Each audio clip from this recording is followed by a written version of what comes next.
Hello friends, இன்னைக்கு நாம ரெண்டு சின்ன கதைகளை பார்க்க போறோம். ரெண்டு கதைகளுமே ரொம்ப நல்லா இருக்கும். ஃபர்ஸ்ட் ஸ்டோரியில ஒரு முரட்டு ஆட்டோட ஆணவத்தால என்ன நடக்குதுன்னு பார்க்கலாம்.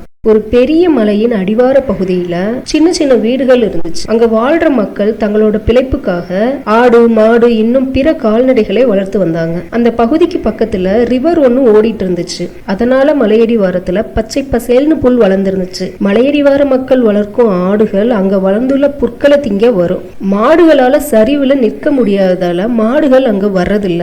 அங்க ஒரு முரட்டு ஆடு இருந்துச்சு. அதோட கொம்புகள் ரெண்டும் நல்லா வளர்ந்து முறுக்கிக்கிட்டு இருந்துச்சு. அந்த ஆடு மேய்ஞ்சுக்கிட்டு இருக்கும் இடத்துக்கு பக்கத்துல மத்த ஆடுகள் வந்துட்டா அவைகளை முட்டி துரத்திரும். ஒரு நாள் இன்னொரு ஆடு ஒண்ணு ஆற்றின் கரையோரம் மேய்ஞ்சுக்கிட்டு இருந்துச்சு. அப்போ ஆற்றில இருந்து முதலை ஒண்ணு வர அதை பார்த்து பயந்து தப்பி ஓடி முரட்டு ஆடு மேய்ஞ்சுக்கிட்டு இருந்த இடத்துக்கு பக்கத்துல வந்துருச்சு. அதை பார்த்த முரட்டு ஆடு, நான் மேய்ஞ்சுக்கிட்டு இருந்த இடத்துல நீ எப்படி வரலாம் அப்படின்னு கோபமா கேட்டுச்சு. அதுக்கு அந்த ஆடு, அங்க முதலைய பார்த்தேன், அதனாலதான் வேகமா ஓடி வந்துட்டேன் அப்படின்னு அமைதியா சொல்லுச்சு. முரட்டு ஆடோ அந்த ஆடு சொன்னதை காது கொடுத்து கூட கேட்கல. அந்த ஆடு வேற வழி இல்லாம முதல கிட்ட மாட்டுறதை விட முரட்டு ஆட்டோட எதிர்த்து நின்று சண்டை போடுறதுன்னு முடிவு பண்ணுச்சு. மலைச்சரிவான பகுதியில ரெண்டு ஆடுகளும் சண்டை போட்டுக்கிட்டு இருக்கும் போது முரட்டு ஆடு கால் சறுக்கி ஆத்துல விழுந்துருச்சு. ஆத்துல வாயை பிளந்து காத்துக்கிட்டு இருந்த முதல்ல அந்த முரட்டு ஆட்டை கவ்விக்கிட்டு ஆத்துக்குள்ள போயிருச்சு. இந்த முரட்டு ஆட்ட மாதிரி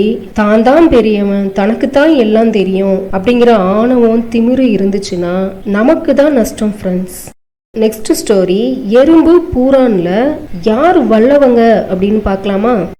ஒரு நாள் எறும்பு ஒன்று தரையில மெல்ல மெல்ல ஊர்ந்து போய்கிட்டு இருந்துச்சு. அப்போ பூரான் ஒன்று அதன் அருகே வந்துச்சு. நண்பா, நான் வர்றத கூட பார்க்காம எங்க நீ போயிட்டு இருக்கிற அப்படின்னு கேட்டுச்சு. அதுக்கு எறும்பு, பூரான் நண்பா, உன்னை பார்த்துட்டு இருந்தா என்னோட கடமையை என்னால சரியா செய்ய முடியாதே அப்படின்னு சொல்லுச்சு.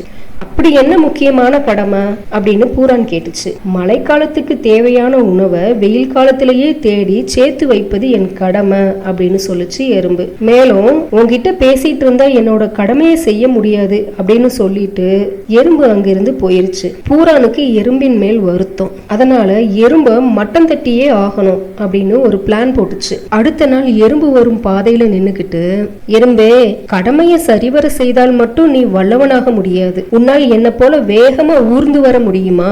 அப்படி வந்தா நீ என்னை விட வல்லவன் அப்படின்னு ஒத்துக்கிற அப்படின்னு சொல்லுச்சு பூரான். அதை கேட்ட எறும்பு ரொம்ப அமைதியா, பூரானே, உன் அளவுக்கு வேகமா என்னால ஊற முடியாது. அந்த தைரியத்துல நீ பேசுற.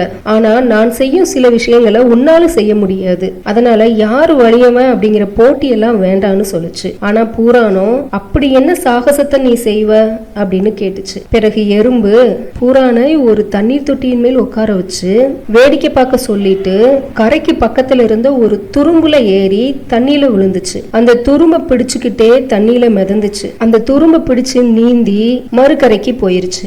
பிறகு பூரானை பார்த்து, உன்னால இப்படி செய்து காட்ட முடியுமா அப்படின்னு கேட்டுச்சு. அப்போதான் பூரானுக்கும் புரிஞ்சது, தன்னால ஒரு சின்ன துரும்புல எப்படி போக முடியும் அப்படின்னு தன்னோட தவறு உணர்ந்துச்சு. பிறகு எறும்பு கிட்ட சாரி கேட்டுட்டு அன்னையில இருந்து எறும்புக்கு ஒரு சிறந்த நண்பனா மாறிச்சு பூரான். கரெக்டான ஃப்ரெண்ட்ஸ், நம்மள எல்லாருக்குமே சில திறமைகள் இருக்கும், சில முடியாத விஷயங்களும் இருக்கும். அதனால இந்த விஷயத்தை நாமும் உணர்ந்து வாழ்வோம். மறுபடியும் இன்னொரு வீடியோவில் சந்திக்கலாம். நன்றி.